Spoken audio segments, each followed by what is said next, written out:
Welcome to the Beautiful Brand Podcast, where we explore how you can use your intellectual property to protect and grow your fashion or beauty brand and business.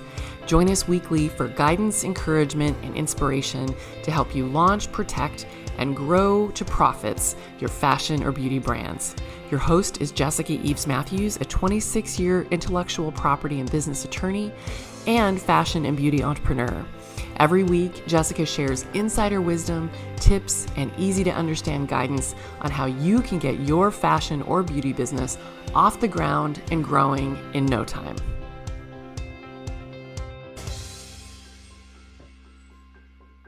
Hello, everybody. This is Jessica Eves Matthews. I'm very excited about my two guests today, and I cannot wait to jump into this conversation. Our guests are Michelle Thompson and Christine Sech. They are partners in the Brand Evaluator, and through that company, they help organizations come up with strategies for how to maximize their brand building efforts. So I want to tell you a little bit about both of them. Michelle Thompson is owner of Brand Spark, LLC, and a partner in the Brand Evaluator, where she's the head of brand strategy and design. And Michelle is an accomplished brand strategist and creative director with over 20 years experience building market leader brands with Procter & Gamble, and most recently with startup companies through her company, Brand Spark. Michelle understands how to turn brand strategy into creative expressions that inspire consumers to act, which is what we all want as business owners. She's created memorable brand-driven consumer experiences from new product innovation and naming all the way through to package design and advertising, including traditional and digital campaigns. And Christine is the owner of Brave Oak Brand Building, LLC, and a partner of the Brand Evaluator, where she's the head of brand building. And I guess I should say she's the head brand building strategist and storyteller. Christine is an innovative brand builder with an entrepreneurial spirit. Her passion is helping companies meaningfully connect with people through actionable brand strategies that enable growth. Her experience spans brand and strategy and design strategy, actually, consumer insights and marketing for Fortune 500 companies, nonprofit organizations, and digitally native startups. Through Michelle and Christine's careers in brand marketing and design, working with Fortune 100 companies like Procter & Gamble, nonprofits, and startups, they have seen how brand strategy can be viewed as interchangeable with business strategy and communications. And yet this actually hinders the ability to create a meaningful differentiated experience. So they use their combined expertise and experience to help companies and organizations build powerful brands and brand stories that help facilitate their communications and brand strategy. And I'm really excited about the intersection of these things. I feel like a lot of brand owners don't understand, how these things intersect and how important branding is, to the rest of their success as a business. So I'm really excited to talk to both of you today. Welcome, Michelle and Christine. Thank you for joining us on our podcast. Thank you so much for having us. Yes, thank you. My pleasure.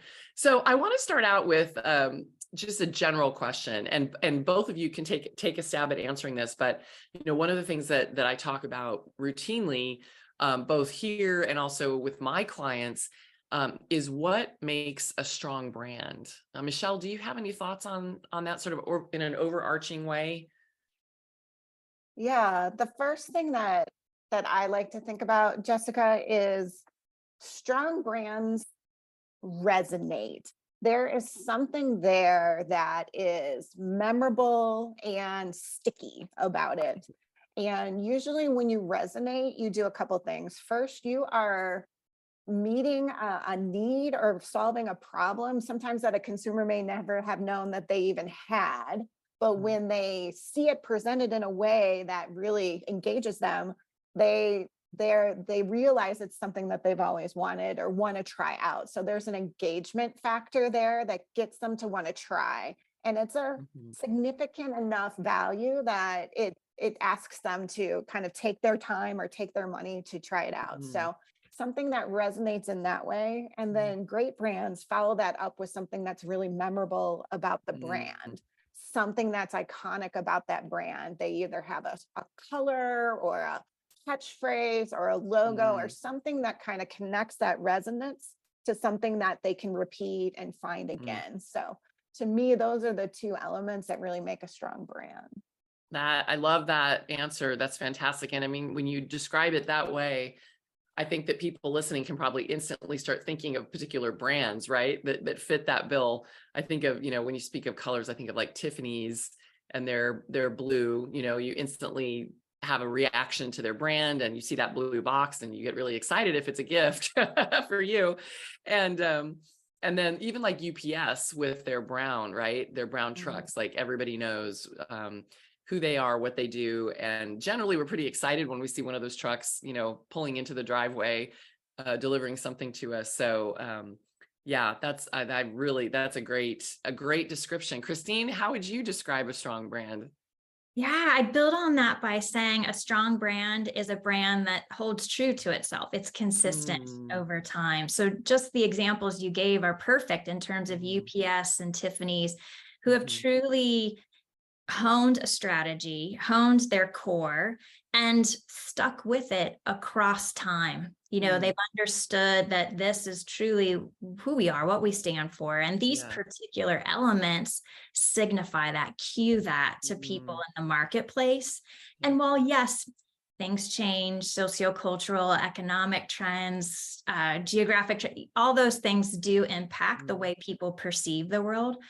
You still need to maintain your core truths and evolve around those so that you still can maintain that relevance that Michelle mentioned. So I think that's what a strong brand really does, is that they anchor themselves and they continue to anchor themselves over time so that you can count on what that company's message is, that promise is.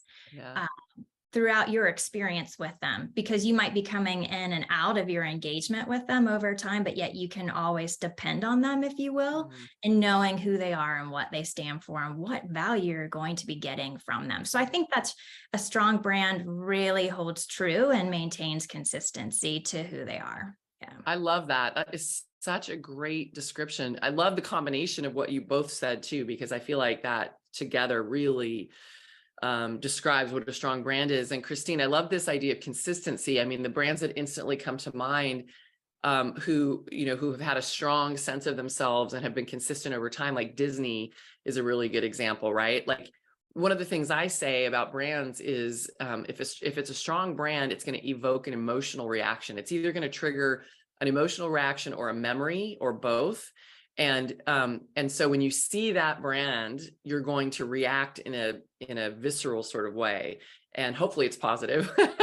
But like with Disney, it is, right? I mean, you see Disney, and especially like Disneyland, if you've been to the parks or something, they create this experience that is very predictable, very consistent for the most part. And that's really been, sort of their secret sauce is, being timeless in lots of ways. Very much. I love that. That's a great description. Okay. Well, so I love sort of this framing that you guys are putting around what makes a strong brand. And I can see why you guys are such good partners, because your answers really complemented each other. And I didn't give you, by the way, for listeners, I didn't give them very much time to think about that question. I gave them a heads up a couple minutes ago before we started that I'd be asking them that. So I really loved, your spontaneous responses to the question. But it's obviously easier said than done, right? And I think a lot of, in my experience as a trademark and branding lawyer, a lot of clients think that it's easier than it is. They think it's as simple as just opening up a thesaurus or, picking a name that has some emotional meaning to them personally. And they get really emotionally attached to the brand name without doing any research. And then they just sort of start using it. They design a logo, they slap it on their products or on their website, and off they go. And I wish it were that simple, but a big part of my job as a trademark lawyer is dealing with the negative ramifications of that type of approach to branding. I have a lot of clients who come to me after the fact, after they've done this, who are facing litigation. They've gotten a cease and desist letter because it turns out they're actually infringing on somebody else's trademark. Or maybe they heard me speak, maybe they listened to this podcast, And they realized that they never did, the homework. They never did their due diligence, and they really want to know what what potential problems lie ahead for them. And I always commend them for coming to me before the problems happen. And when they come to me when problems have happened, it breaks my heart, because usually it involves spending a lot of money to rebrand and re-educate your client and customer base. So my goal, with this podcast is to educate particularly brands in the beauty and fashion industry, which is very close to my heart. And I've launched several companies of my own in those spaces. But really, my passion is helping all founders, be educated, understand what they have to do to protect themselves before they have a problem. I'm really trying to shout from the rooftops and give people information on how to build something sustainable. So I'm so excited to hear what else you guys have to say, because we're going to start to get into some of the details now about how you do that. So and I'll ask you both, maybe Christine, I'll start with you on this one. How does a founder, and we're going to use pronouns interchangeably, but I am going to say she, just because I feel like he's always sort of the default pronoun. So I'm going to say she, just for people to understand, but it really applies to everybody. But how does a founder make sure her brand is at the center of her business, inside and out? I know that's something that you guys care a lot about. Can you tell me what that means, and how can a founder make sure that that's the case with her business? Yes, absolutely. So I think first and foremost, a founder should really consider what the brand is to her and her organization, and clarify that in her own mind, her own heart, and then share that, of course, with those that she's working with.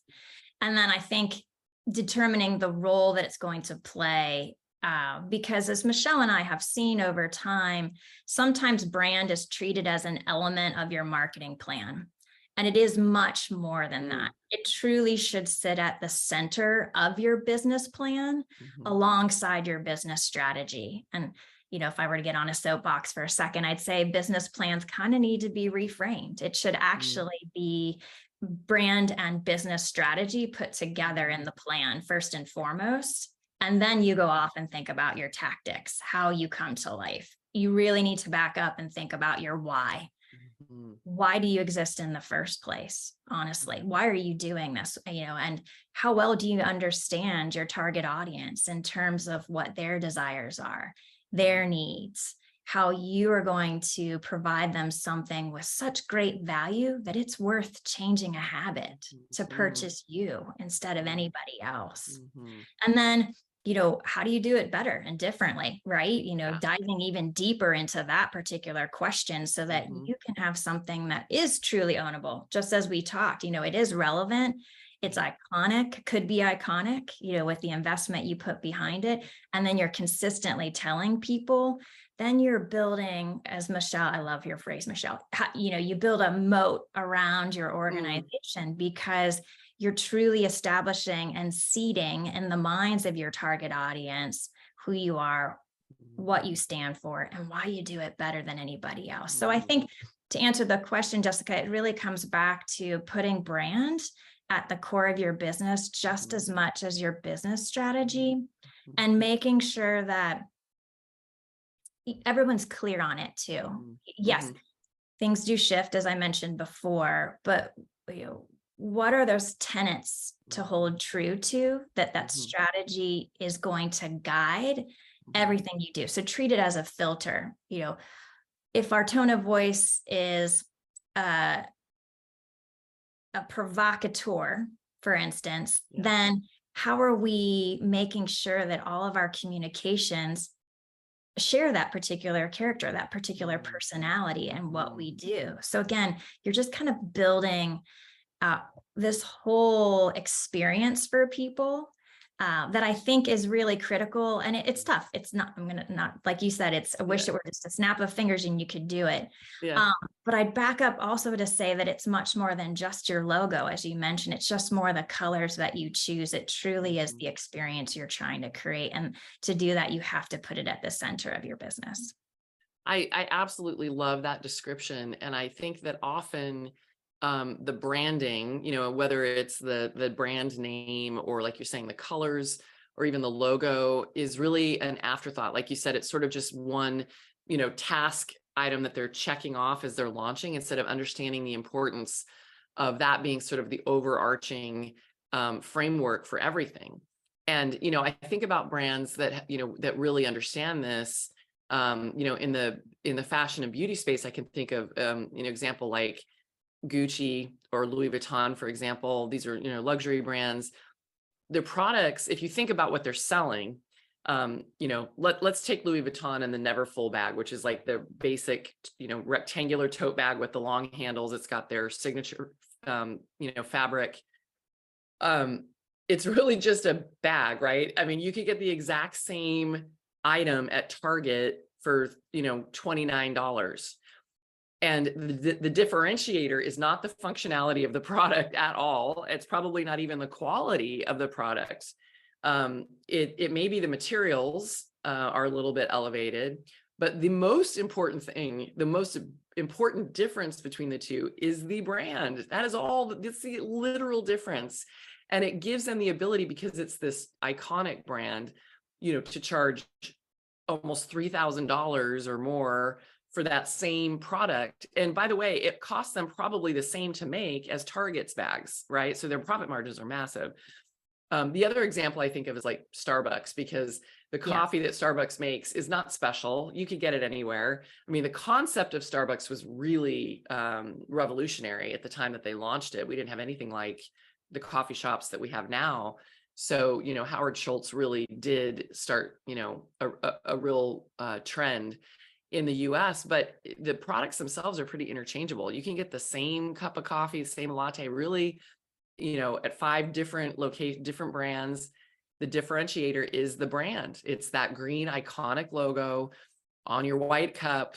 And people have brand loyalty, like you're saying, like that, they're going to go out of their way to buy from that particular brand, because ultimately we're tribal, I think, and we really want to associate with brands that are an expression of ourselves. And so the branding, I think, was what you're saying, is that it can't be an afterthought. It has to be everything, because that is going to be the differentiator. And if you ever want to be acquired, which a lot of, entrepreneurs build to be acquired, that's what they're going to be buying more than anything, is the brand itself, because that is the differentiator. Yeah, it's a perfect segue. I was going to mention Inner Brands, one of my former employers, has for over 20 years conducted the best global brands valuation analysis. And it truly is to center on how brand increases a company's value. And there are some that have stayed on that list for over 20 years. Like we were talking about, Nike is definitely one of them, because they've been so consistent over time and put brand at the center. We all are familiar with them and how athletes are at the heart of everything that they do, and how they've been consistent with just do it in their tagline, and just they've evolved. Like I've said, they've evolved over the years, which is really critical for an organization to do, but they've always centered around athletes and asterisked athletes by saying, if you're a human, you're an athlete. So it's meaning you're all inclusive in our group. It applies to everybody. It does apply to everybody. But I think what's important, to your point, Jessica, is that all categories are impacted by brand. All categories can see a lift from brand. So just because you might be in a commodity area or the fashion area, yes, there are degrees of the role brand plays, but it's still very much important to think about it, to state your strategy around it, because it will separate you from others. It will give you a competitive advantage. Absolutely. Yeah, absolutely. Michelle, what do you have to say? Yeah, I want to hear your thoughts on this. Oh, I was just going to say, I think it's even more important now in this phase of AI generated stuff to be authentic. And AI can generate a lot of things, but it can't generate the why that Christine was saying, and why you started the company and the intent and the purpose and the meaning behind it. And that's really what consumers are going to react to and engage with, and kind of see through all that clutter. And it'll help you stand apart from everything else that kind of is getting generated so artificially now, that really knowing who you are is something a computer can't generate. And Right. so really starting with that and taking advantage of every tool possible, but you really have to know your why and why you exist to be able to kind of maximize all those other tools that you could use. That's a Yeah, great. absolutely. One of the key phrases we like to say, if you're deprioritizing your brand, you are leaving money on the table. Majorly. Yeah. And people don't understand that. And so, you know, it's something that I think it takes a mindset shift to understand that you've got to be prepared to spend some money on your branding. You've got to hire people like the two of you to help come up with that brand story, right? And that framework. I mean, I feel like that's the most important thing. And there's a lot that goes into that. And I'm going to ask you some questions as we go about that. But I think that that often people don't spend the money with experts like the two of you, and then they don't spend the money with a trademark lawyer like me. To them, it's optional. To them, it's, you know, and often I think, particularly when, I don't know if you guys have had this experience, but I feel particularly women entrepreneurs, it's almost like they feel like, oh, that's a little overkill. I'm brand new. I don't know how big I'm going to get. You know, it seems silly to get a trademark yet. I don't think it's the right time. And so they just don't prioritize it. And then all of a sudden they're, you know, 4 or 5 years down the road, and then they realize that they picked a mark that is either not strong and is never going to create what you guys are describing. It's never going to have that value, or that they're actually infringing on somebody else's, you know, brand and IP. So I think it does take a mindset shift to realize that these are things that have to be prioritized up front. And if you're going to, you know, figure out how to spend your money as a founder, there's nothing more important than this process, because everything flows from that. Like you were saying, I mean, even the, you know, the business side, what was the phrase that you said, that the brand strategy is interchangeable with business strategy and communications? And so I don't see how you can have an effective business strategy or, you know, a consistent communications strategy and execution of that, especially one, like you were saying, Michelle, that resonates with people. And as you were saying, Christine, one that is consistent and sort of brings a certain feeling every time, is consistency, without doing the work up front. I think that it's really, really vital. So I agree with you. I think the idea of this brand and business plan makes so much sense to me. And I hope that people listening, you know, will take this to heart and maybe, you know, reach out to you guys, you know, for some advice on this. So my next question for you guys, and Michelle, I'll start with you on this one. How does a founder make sure that her branding brings to life and supports her company's value proposition? I'd say the way creative is always inspired by some starting point. And it doesn't have to be an exact one-to-one representation of your core value proposition necessarily, but it has to bring to life those key elements. And the way that we always start creative is by truly being able to articulate, what is your point of difference? What do you do better and bring value to that better than any other competitor brings? And how do you represent that in a couple keywords? And then also combine that with who you are as a brand, to Christine's point about, you know, what is your personality? Are you the provocateur, or what is your culture? And we use those core elements to inspire a great creative that brings that brand value to life. And so that way you're just hedging your bets, right? You're ensuring that everything that you're doing is grounded in something that's going to build on the message that you want your consumer or customer to know. And if you start there, you're guaranteeing that you're starting in the right place, no matter where you go from there. Yeah, I love that. Christine, do you want to add to that? Yeah, I think it comes back to truly deeply understanding your target audience as well.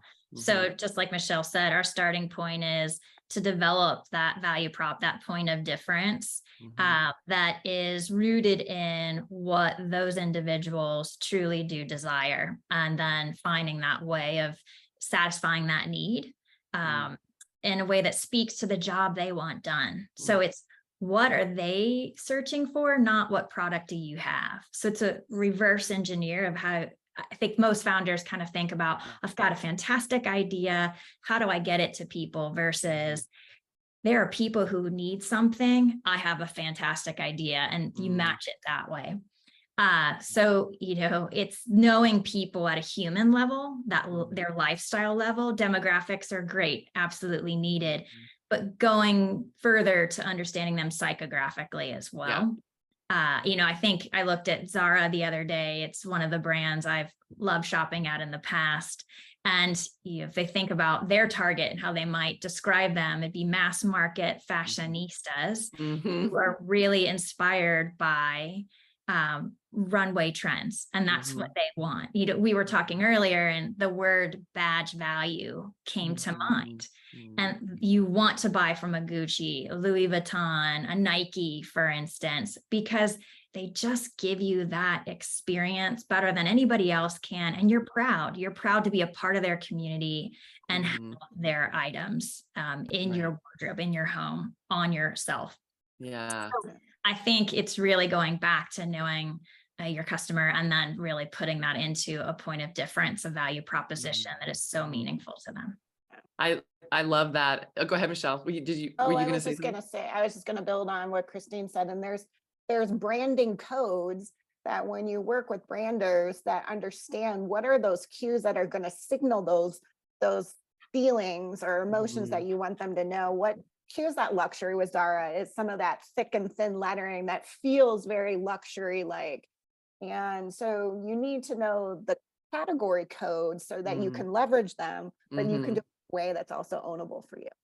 Yeah, I love that. Well, and I think that, particularly in the, the fashion and beauty space, it's such a crowded space. There's, just a lot of competition. I think it's a very difficult, both industries are a very difficult place to differentiate yourself. And so I think what you guys are saying means even more in a very crowded space like the beauty and fashion industry. And I think, one way to do it is to your target audience themselves could be the differentiator, right? So you could find like an underrepresented group that maybe wasn't having their needs met somewhere else. I've seen brands do that over women, like maternity clothes used to be really frumpy. And now there are brands that, you can look really stylish wearing maternity clothes, or, I think of like Petunia Pickle Bottom. So I don't know if you know that brand. I love the name, but so this was a bag company that came out when I was pregnant. This was like in the early 2000s. And before that, diaper bags were so boring. They were just, and they usually either looked really boring, like beige with no personality. They were just complete function and nothing else. Or they had like cutesy fabric on them, like, so as if, you wanted to have a bag that looked like a baby's outfit or something, instead of something that was fashionable.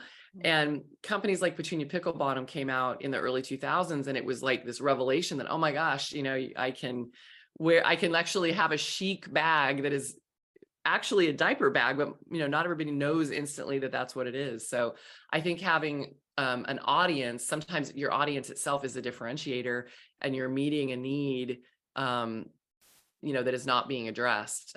Plus size clothing is the same, right? They used to, women who wore quote unquote, which I think plus size is ridiculous. It's like size 12 or 14, which is not plus size. That's like average size in the US, but in the fashion industry, you're moving into the plus size space. But I think there were a lot of years where, there wasn't anything fashionable, or even something that fit those sizes in a flattering way. And now, that's changing as well. So I feel like even if your product is not that different, if you think in terms, like you're saying, of your target audience, that's going to infuse your product. If you sort of design it for those people, it's going to give you that differentiator. What advice do you guys have for that? Like if it's a really crowded space, I mean, maybe we've already covered it, but do you have any additional advice for someone, especially like in the fashion or beauty industry where, honestly, there's so many choices that it's kind of overwhelming. How do you stand out? It was funny you said that because I was just shopping with my daughter yesterday, and I hadn't been in a mall in like for ages. But she is a beauty junkie. She's 16, and I've worked in a lot of beauty, but seeing it from her eyes is a totally different experience. And coming back to a Sephora, that I hadn't been in a Sephora in so long, and she kept talking about this brand, Drunk Elephant. Oh, and yeah. it was amazing. When you went in there, you immediately saw Drunk Elephant. It stood out. I mean, first, like you said, like the name, like your pickle example, like Drunk Elephant. There's no one else around here like Drunk Elephant. And it kind of makes you wonder, like, well, what's the meaning of that name? It's provocative enough that you want to learn a little bit more, but they have zagged when everyone else is zigging, and they use these bright neon colors, and they just were like a beacon in Sephora. I just saw that brand. And honestly, it's word of mouth, right? So I wasn't familiar with Drunk Elephant, but now I remember the name, and I remember the colors just from anyone just telling me about the brand. I saw it, and now I can't forget it. And so I think they've just done such a great job of really standing out. My guess is I'll have to ask my daughter, but I'm sure there's a lot of social media buzz that they've been generating organically or promoting on their own to kind of get that interest up. But once that word of mouth spreads, they've branded it so well, it's gonna stick. Right. I love that. I think that is such a great example. And one of the issues that I come across a lot in my practice is clients who have chosen a name that is either descriptive of what they do, or even sort of generic sounding, which, for everyone listening, if your name is descriptive, you're not going to get a trademark. And so you want to avoid descriptive brand names with like the plague. But I love, one of the things I say to people is, the best type of brand is one that is a word or phrase that's completely made up, and that has absolutely nothing to do with what you sell or what you offer. And Drunk Elephant is such a perfect example that has nothing to do with like, what does that have to do with skincare or makeup? I mean, maybe if you think of drunk, maybe it's like very moisturized skin, maybe, I don't know, but it's so memorable. Like you're saying, that's such a great example to give clients on, think outside the box, right? Come up with something that is totally unique. Other brands that I think have done a good job of that are like Banana Republic.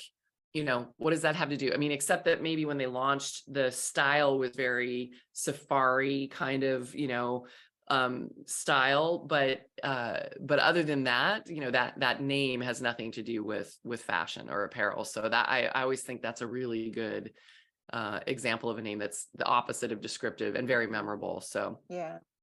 Christine, and it leads perfectly to the brand story that you can embed meaning in behind it.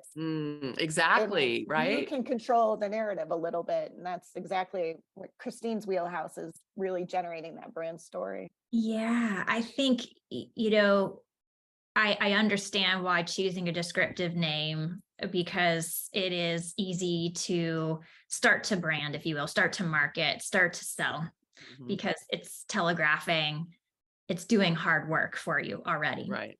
However, there are the constraints that you've just mentioned. It is very difficult to find that trademark for it and to truly own it, because there are going to be others who might do the exact same thing. So then it goes really into, you need to take the time to invest and to really truly communicate, build the story around it. And that's going to be the best way to create a narrative that you own, that you guide, and can put out there in the space, the universe, if you will. Michelle just mentioned how the digital age, stories are being rewritten every second. So your control is a bit limited long-term, but if you are out there with a consistent drumbeat, that message of who you are, what you stand for, why you do it better than anybody else, that's going to help you greatly and successfully achieving your goals in business, I think. And that's what really brand can do. When you have that brand strategy, messaging strategy, and clear guidelines for people who help you bring your brand to life, and they buy into that story as well, so they become an embodiment of the brand and the experience, then I think you're just going to set yourselves at a higher level than others in your category. Yeah, I completely agree. And I think, from a trademarking perspective, if you're picking something unique, like Drunk Elephant, for example, practically speaking, the URL is probably going to be available. You're going to be able to get it trademarked. And the other side of that is a lot of people don't understand that once you get a trademark, that's only half the work. You have to monitor the marketplace and police your mark, as they say, or defend it. Mm-hmm. And so it's much easier to do that, meaning you have to basically be on the lookout for brands that are copying you or using a name that's confusingly similar or a logo that's confusingly similar in your industry. And when you choose a generic name, that becomes an expensive, extremely time-consuming process, because your name is so much like so many other brands out there. And frankly, I don't know how successful your policing efforts will be. But if you pick something completely unique, like you're saying, things change, other competitors come into the marketplace. But if you've created something really unique, no one's going to encroach. Michelle, I love that idea of a moat, because I think part of the process of that moat has to involve the legal strategy, right? And the trademark and the policing the marketplace and defending, those brand assets so that, nobody can get that close to you. There may be some adjacent to you, but nobody's going to be able to encroach upon your real estate because you've created such a distinctive and unique brand, voice, message, experience, all of those things. So, all right. So with that, I'm wondering if you guys spend time advising your clients about how they identify their competitors, because I think that's part of it, right? Is in order to know how you are differentiating, you've got to know what others are doing already in the marketplace. So how does a brand, because I want to know how a brand identifies their true competitors. One of the questions I get is, if I'm selling, swimwear, and I'm a small boutique company in California, this is hypothetical. Are my competitors other small boutique companies like mine in California, or is Target also my competitor? Is Nordstrom also my competitor? Is a national chain of some kind, like Everything But Water. So how do you determine who you include in that competitive analysis in order to make sure you're standing out and coming up with a brand that's gonna work for you? Christine, you want to start with that one? Or was it Michelle? You were going to say something. Go ahead, Michelle. I was just going to say, I think the way that we've always started it, when I was at Procter & Gamble, I learned a lot of how to kind of know your audience coming from them. And really it's starting with what we would kind of call your prime prospect. Like, who is your main consumer going to be? And how can you articulate, who they are in a defined set of criteria, and know where they are and their habits and where they shop and their lifestyle, to kind of know who your key competitors are. Because it could be just what they're not doing, or just where they're spending their time is what you need to know most about how to well position your product and know who your competitive set is, because you're asking for them to take a piece of their time or a piece of their wallets and put it towards you now. So really understanding who they are at every aspect and just getting to know them will uncover some insights that you probably had never thought about before, as far as who to kind of know who your first competitive set is. I would start with the consumer. Yeah, that's great. Christine, what do you have to say about that? Yeah, I think there's always analogous competitors, right? So there might be the 2 or 3 who are offering up maybe a similar point of difference, a similar benefit to you. And so it's really important to monitor them consistently.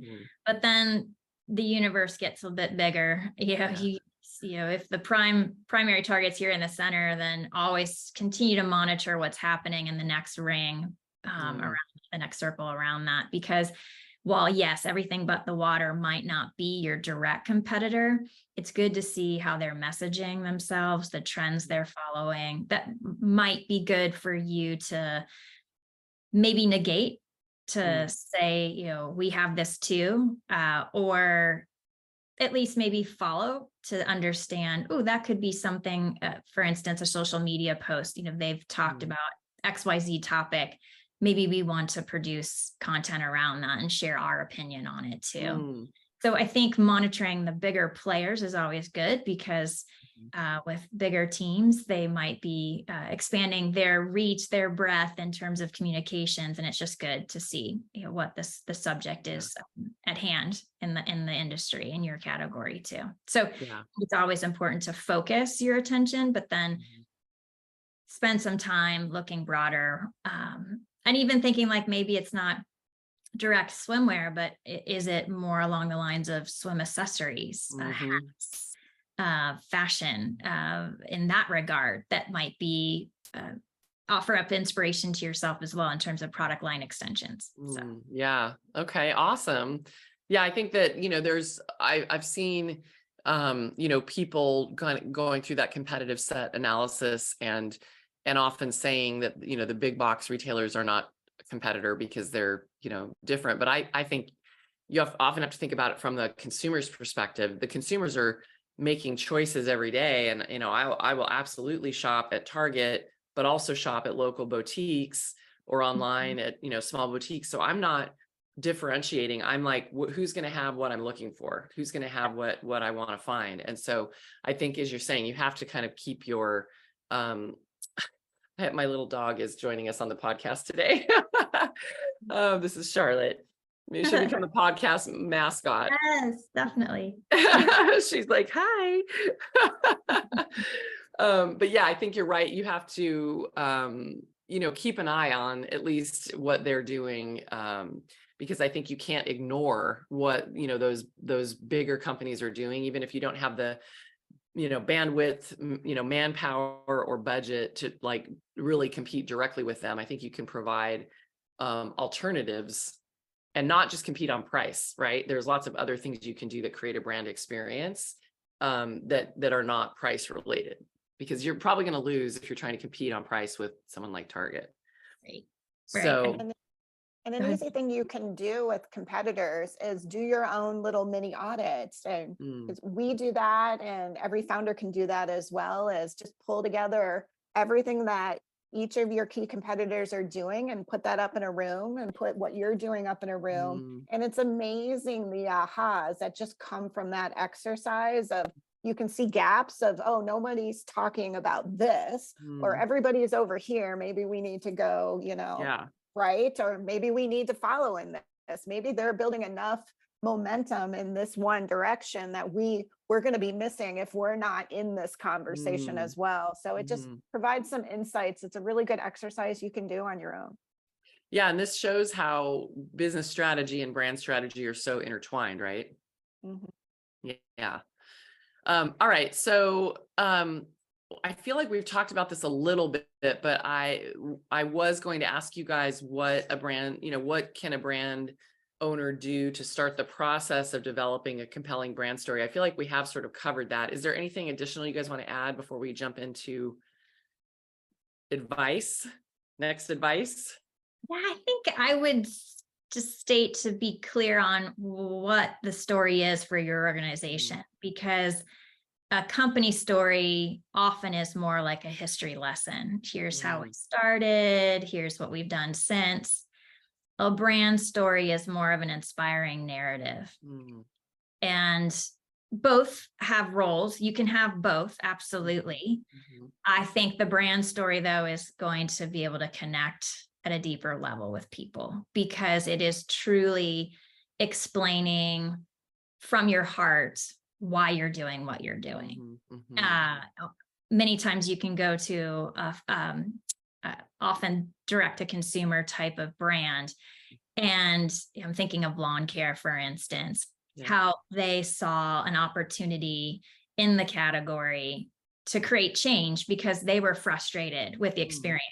So right there, they're already introducing the problem that many people have, and they're going alongside their target audience by saying, we had that problem too.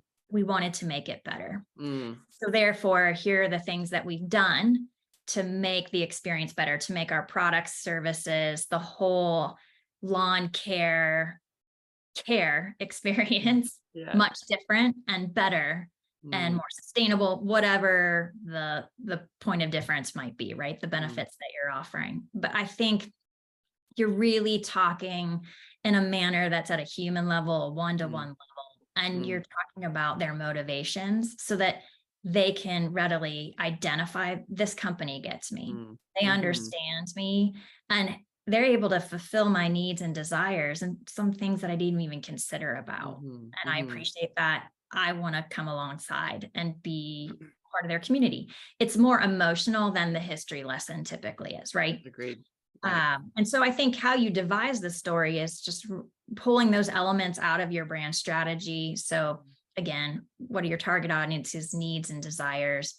Your why you exist, what makes you different, all those things we've been talking about, but making sure your tone of voice also is infused throughout that story as well, because that then again, it's just creating that's, I don't know if synonymity is even a word, but you're becoming synonymous with a persona. You're building a persona of who your organization is that just is going to be more distinct than someone else, right? I agree. I totally agree with that. I can think of two examples that came to mind as you were talking that I think have done a really good job of this. And one of them is Tom's Shoes. I feel like their entire brand story was this one-to-one model, which you actually use that phrase in what you just said, but where, you buy a pair of shoes and they give a pair of shoes to, a needy person in a developing country. And that just really resonated, Michelle, going back to your original comment about what makes a strong brand. It was a very unique at the time way of engaging a customer base. No one else did that.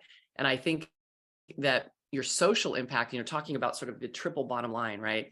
Having businesses that have a positive social impact, that are good corporate citizens, is more and more important to consumers than it used to be. So it may not even be your product. Like if you look at the Tom's shoes, if their original shoes, they weren't even that cute. Like they're kind of utilitarian. They're comfortable, but that really wasn't the point, right? The point was the bigger story. And so that sometimes the product itself is actually secondary to, to the mission or the values of the company. So I really love that example of what you're saying. The other one that I think of is Tommy Bahama, because Tommy Bahama created this whole, like Tommy Bahama is an avatar, right? It's not a real person, but Tommy is an avatar for their ideal customer. And it's that island lifestyle, relaxed, trade breezes, palm trees. And it just immediately conjures an image, right? That very few brands do. So those are just two examples I can think of where the story is actually more important than the products themselves, I think. And yeah, so Michelle, I don't know if you wanted to add something to that thought, to how you start that compelling brand story. Yeah, I mean, I like the Tommy Bahama example too, because it's followed up with a great product experience too, is you buy into the idea of the island lifestyle, but then when you have the product experience is just as good as well. And so it keeps you coming back as well. And it always kind of making sure those two marry up, really work really well together. Yeah. And I think just from going back to the brand, it's really clearly understanding what your point of difference is, and can you be able to articulate that easily in a single sentence or two. That will really help you get off to a really strong start, because if you're looking for the creative to just figure it out, I can tell you, you'll spend a lot of money on creative trying it out and throwing things up against the wall. But if you can write it down well and clearly, the creative will happen a whole lot faster, and you'll be surprised how efficiently things happen. And it's just really putting yourself and taking the time to really be able to see if you can articulate it well first is a really good first step. That's awesome. I feel like we've covered it in some ways, but what advice would you guys give to someone who's just starting? I mean, I feel like we've already talked about a lot of things, but is there anything you guys want to add to if somebody was just launching? What advice would you give them? Christine, do you want to start? I think doing discovery conversations with who could be your potential target audience is important. I serve as a mentor for some local accelerators, and it's just really a great program. And they start with, who is your audience? Like, let's make sure we understand them clearly and what their needs are, and start to tease out, would my product, would my service fit with their needs as well? And so I think that's been super beneficial, just to have those ad hoc conversations, talk to mentors, bounce ideas off of people before you even get into market. And so maybe I'd back up to say it's a marathon, right? It's not, the race is infinity. Exactly. It never stops. Not like I'm gonna launch and it's all gonna be great. To have the right perspective is important too, and really come back and make sure that what you're creating, there's a need for it, that you understand how then to articulate the need and how your product solves it. So you're combining both product development, service development, along with messaging development, and then how you can craft something that is ownable for you. So your brand development too. Yeah. I love it. Michelle, do you want to add to that? And the build I would add is what can you do to kind of learn easily and learn quickly and be able to pivot when needed? So what is that kind of MVP, that minimum viable prototype, that you have your idea and the next test is, what can I create that really tests that idea out in an easy and efficient way? Is it just setting up a website and starting some offers and just seeing the clicks and the traction you get just from putting the message out there? Is there some small run ways to kind of produce some product easily that you can just learn easily and time bound that? So you have a time of, here I'm learning, here I'm transitioning, here I'm building, and give yourself key milestones to kind of deliver against. That's really great advice. I think that's something a lot of people skip. And it goes back to what we've talked about as far as how founders sometimes will choose their name, for example, where it's something they care about, but they haven't done the work to see if it's something that's going to resonate with their target audience. And I honestly think that's the case sometimes too with products and services, is that we want to do something, like we want to offer something, but is there an actual market need for it? Is it something people will spend money on? And so doing what you're talking about is, giving them, getting market validation, right? You're going out into the real world and you're looking to see if anybody even cares about what you're creating. And I think that's a really big part of it. And getting feedback from those original people, I think, is super useful too. So, yeah, that's great advice, both of you. Okay, well, so we've got just a couple questions left, and one of the things that happens to me, and I mentioned this earlier a lot, is I have clients who come to me after they've been operating. So they're not just starting out. They've been operating their business for, 2, 3, 4 years. I've had clients come to me, been operating for 5 or 6 or even longer, with a brand that they just sort of came up with on their own and didn't really do any of the work that you guys are talking about here. And they've come up against a problem. So they've either received a cease and desist letter from somebody because they're infringing or potentially allegedly infringing on somebody else's brand, or they realize they didn't do the work. They listen to something like this, like a podcast, and realize, oh God, I didn't do this work. And I don't even know if I have a strong brand. I don't know if I can own it. I need to get a trademark. And I often have sort of the regretful job of having to tell them, this is not a mark you can own. And in fact, you've been infringing on somebody else's mark for years, and you're lucky that you haven't heard from them yet, but you need to be proactive and we need to rebrand now. So what advice would you give someone from your experience? Do you guys ever work with people that have been out of the gates for a while? I'm curious, but if somebody's been operating for a year or more, or 2 or more, how can that founder refine and revise her brand and brand story when she's already got a customer base or a client base, right? And likely social media followers, and like, that's a big job. So do you guys ever advise people on that? What advice would you give someone in that position? Michelle, do you want to start? Sure. And I apologize. There's a tornado siren test going on. Oh gosh. Well, I can't even hear it. That's so funny. Okay, that's good. I mean, it's a perfect segue, Jessica, to the company that Christine and I, and the offer that we do is the brand assessment. And so what we've done is created like 5 brand strength vectors that we evaluate the strength of a company on and determine how much change and where to change is necessary for a brand. So if you're running into some obstacles, a cease and desist or things like that, doing a quick analysis of where are your strengths, where are your weaknesses, and be able to kind of build on the strengths that you have is the direction that we would normally go. And we look at where are you netting out? Are you in more red areas or are you in more green areas that kind of indicate how much change you should make? Because we get that question all the time is, you know, I'm afraid of losing my base, but I know I need to do something different because I'm not meeting my sales goals, things like that. So really kind of being able to understand exactly where you stand today and leverage what's already working is really, really key. And we can help give advice too on if you need enough change, the potential of more upside is so much greater. And you won't lose the base that you have, but you really need to start designing and appealing towards that new customer base and not losing the old versus, oh, maybe you're doing really well and you just need to kind of make some slight modifications and really drive towards that current customer base and still open up the door from some new customers. So it all kind of depends on exactly how strong you are today and building from there.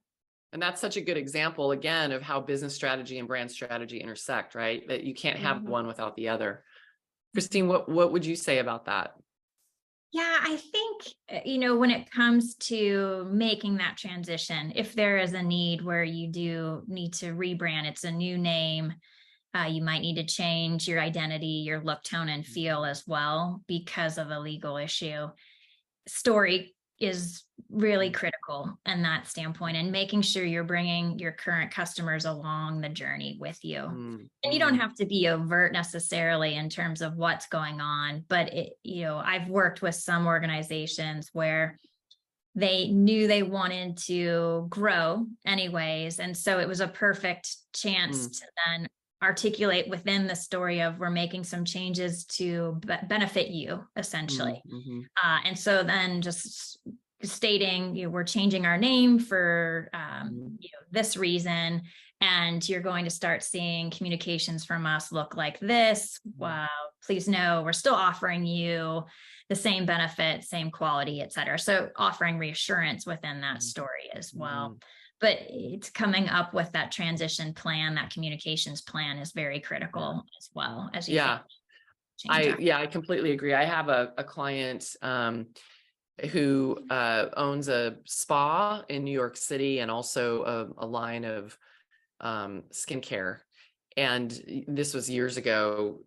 She launched and didn't get her trademark in place when she was first out of the gates. I mean, just very common for, entrepreneurs. She sort of stumbled into creating a product for herself that she needed that ended up being amazing. And then her friends and family wanted it. And then it was all word of mouth. So she was very much an accidental entrepreneur. And so she just hadn't done any of this work that we're talking about. And she was like, I don't know, 5 or 6 years down the road with her spa and her skincare line, and a competitor, it turns out, had swooped in, saw what she was building. Because she had not filed a trademark, they filed a trademark for a very similar name. And then once they got registration, they had this very long game, like they were very patiently waiting behind the scenes. And as soon as they got registration, they sent her a cease and desist, which she'd been using the name before they had. It wasn't an identical name, but it was similar. And it was heartbreaking because she had to make this tough decision about, am I going to continue with this brand, and am I going to fight? Am I going to go to court? Because she definitely would have won. She was definitely using the mark before this other group. But ultimately, it was an opportunity to rebrand and not spend the money on litigation, but instead spend the money on rebranding. And she did a really beautiful job of engaging her target audience. So she shared drafts of the new name, drafts of the new logos. What color combo do you guys like? Can you guys vote on this? She got everybody really involved in it. And it was brilliant. And I honestly feel the branding change benefited her business as opposed to hurt it. I think she ended up with a stronger, more unique brand. And in the long run, I think it was good for her. So I think you can really use that communication to build brand awareness and maybe get people even more engaged with you than they had been previously. So I don't think it has to be a really scary thing. I mean, obviously there's expenses involved in having to rebrand, so I don't wish that on anybody. But yeah, this is great. Well, so do you guys have any last words you want to share before we're almost done here? We're at the top of the hour and I want to respect your time. So anything last words of advice or thoughts before we sign off? And also, how do people contact you? Like if they want to work with you, how would they get in touch with you? And I will share your links for your business as well on my website. You want to go, Christine, and then I'll chime in? Oh, sure. So first, thanks so much for having us. It's been a fantastic conversation. I think last words, well, I'll say you can reach us at www.thebrandevaluator.com. Absolutely. Or find us on LinkedIn as well. So love to continue the conversation with you all and answer any questions. We're always happy to talk. In terms of last minute pieces of advice, yeah, I'd say a lot. about a lot. To your point, it's not scary. I think it can be a very positive experience.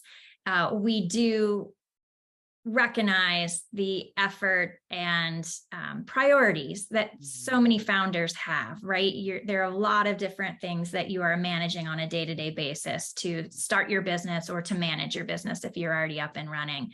And so rest assured that there are people out there who recognize that and appreciate that as entrepreneurs ourselves. And so branding doesn't have to break the bank, is what we like to say. It can be done effectively and efficiently and right-sized to what your organization needs and where you are at that point in time, with an important eye on where you want to go in the future. So there is room to stretch. So you aren't having to think about change, every year, so to speak. Right. You want it to be more evergreen, again, to our point of being consistent and building that equity for your organization, for your product, with your target audience. Great words of advice. Michelle, any last thoughts?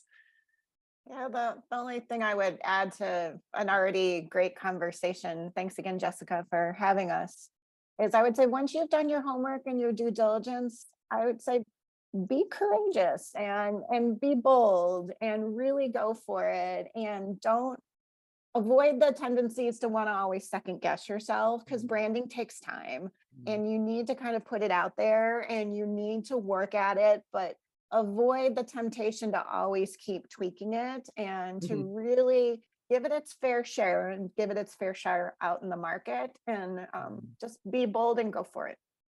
Awesome advice. Oh my gosh, Michelle and Christine, I have really enjoyed this conversation. This is gold. I'm very excited for people to listen to the podcast, and hopefully they'll reach out to you and maybe get some personalized guidance from you guys. But thank you so much for taking the time. And I know you're both really busy, and I guess we'll talk soon. So thanks again. This has been the Beautiful Brand Podcast with Jessica Eves Matthews. Make sure to subscribe so you don't miss an episode. And if you have a specific topic you would like Jessica to cover, feel free to email us at podcast@jessicaevesmatthews.com. See you next week.